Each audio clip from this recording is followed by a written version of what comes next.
With the winter break coming to an end, families are rushing to get ready for back to school. And in the United States, where a measles outbreak is surging, some parents have a lot to worry about. In 2019, the U.S. reported its highest number of measles cases in nearly 3 decades.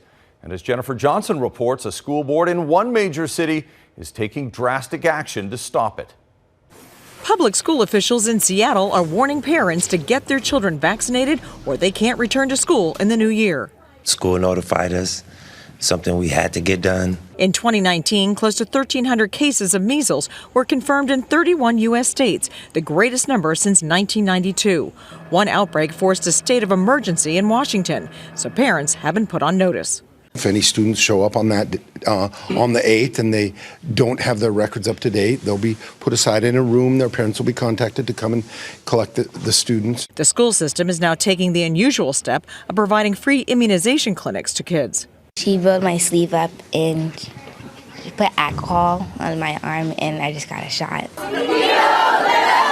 Vaccinations are becoming increasingly more controversial in the U.S., with a growing number of parents fearing they can cause conditions like autism.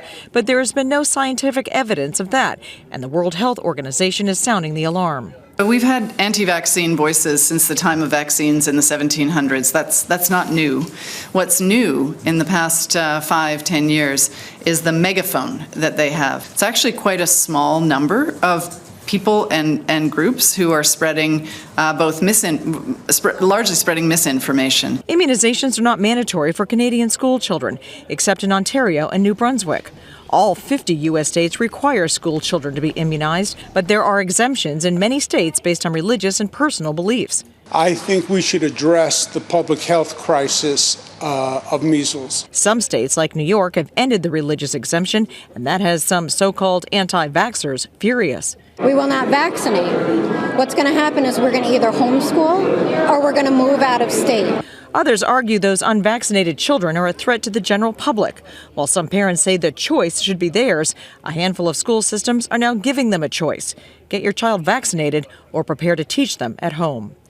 Jennifer Johnson, Global News, Washington.